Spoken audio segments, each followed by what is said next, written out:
नमस्कार मित्रांनो, स्वागत आहे तुमच्या नव्या व्हिडिओमध्ये ज्यामध्ये आज आपण बघणार आहोत. जर तुम्ही मेडिकल कोर्सेस करत असाल तर त्यासाठी तुम्हाला जवळपास 1,00,000ची स्कॉलरशिप मिळू शकते. बघा, जे इमारत व इतर बांधकाम कामगार कल्याणकारी मंडळ जे आहे यांच्या मार्फत ही स्कॉलरशिप तुम्हाला दिली जाते. तर ती स्कॉलरशिप कशी मिळवायची, काय पात्रता असते किंवा कसं अप्लाय करायचं या स्कॉलरशिपला, सगळी माहिती आज आपण या व्हिडिओमध्ये बघणार आहोत. तर हा व्हिडिओ शेवटपर्यंत बघा आणि चॅनलवरती नवीन असाल तर सबस्क्राईब पण करून द्या, कारण मी असेच नवनवीन व्हिडिओ तुमच्यासाठी आणत असतो. आणि बघूया की मेडिकल कोर्सेससाठी स्कॉलरशिप कशी मिळवायची. तर बघा, जर ओव्हरव्ह्यू बघितलं तर तुम्ही जर मेडिकल कोर्सेस समजा वैद्यकीय पदवी करत असाल तर तुम्हाला महाविद्यालयात किंवा संस्थेत प्रवेशासाठी पुस्तके व शैक्षणिक साहित्य खरेदीसाठी प्रतिवर्षी तुम्हाला 1,00,000चं आर्थिक सहाय्य देण्यात येतं. म्हणजे जर तुम्ही मेडिकल जसं MBBS वगैरे असेल किंवा ते डेंटिस्टचं वगैरे असतं, तर ते जर तुम्ही करत असाल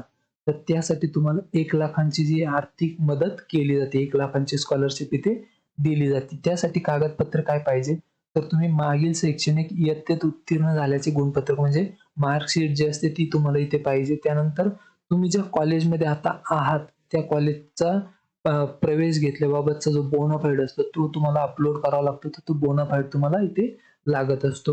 बघा, याची जी पात्रता आहे, आता बघा, तर तुम्ही जर इथे मेडिकल कोर्सेस करत असाल तर त्यासाठी जर ही स्कॉलरशिप पाहिजे असेल तर तुम्ही तुमच्या घरातलं कोणी का होईना जे नोंदणीकृत बांधकाम कामगार असलं पाहिजे. नोंदणीकृत बांधकाम कामगार जर असेल मम्मी पप्पा वगैरे तर तुम्हाला ही स्कॉलरशिप मिळेल. आणि जर तुम्ही नोंदणी नसेल केलेली, म्हणजे कामगार आहेत पण नोंदणी नाही केलेली, तर ती कशी करायची, काय काय गोष्टी त्यासाठी पाहिजे, तर ते ते तुम्ही मला कमेंटमध्ये विचारू शकता. तिथे मी तुम्हाला त्याच्याविषयी माहिती सांगून देईल. त्यानंतर अजून एक पात्रता पाहिजे, म्हणजे फक्त पहिले 2च अपत्य जे आहे याचा लाभ घेऊ शकता. म्हणजे 3 जर असेल तुम्ही जण भावंडे तर पहिले 2 जे आहेत तेच या योजनेचा लाभ घेऊ शकता. त्यानंतर आता अप्लाय कसं करायचं बघा.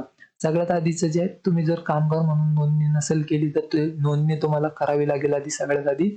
आता ती नोंदणी केल्याच्या नंतर तुम्हाला एक रजिस्ट्रेशन नंबर येतो. बघा, ज्यांनी आधी नोंदणी केलेली असेल त्यांना रजिस्ट्रेशन नंबर आलेला असेल. तो रजिस्ट्रेशन नंबर तुम्हाला कामगार मंडळ जे आहे त्यांच्या वेबसाईट वरती जाऊन तिथून लॉग इन करून घ्यायचे. तिथे लॉग इन केल्याच्या नंतर तुम्हाला जो फॉर्म भरायचा आहे तिथे सगळे डॉक्युमेंट्स वगैरे जे आहेत तुमचे ते अपलोड करायचे. ते अपलोड केल्याच्या नंतर सबमिट केल्याच्या नंतर तुम्हाला एक डेट येईल, म्हणजे एक तारीख येईल.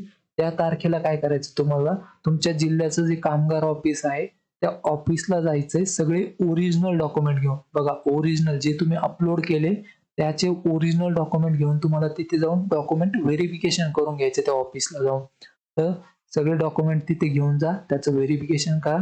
आणि व्हेरिफिकेशन झाल्याच्या नंतर तुम्ही जो अकाउंट नंबर त्या नोंदणीच्या वेळेस दिलेला असेल त्या अकाउंटला जे आहे तुमची 1,00,000 ही स्कॉलरशिप जमा होऊन जाईल. तिथे तुम्हाला काही प्रॉब्लेम येणार नाही. तर ही होती स्कॉलरशिप. आणि याच्या व्यतिरिक्त जर तुम्हाला अजून काही माहिती हवी असेल याच्याविषयी तर तुम्ही मला कमेंटमध्ये विचारू शकता. तिथे मी तुम्हाला नेहमी रिप्लाय करत असतो.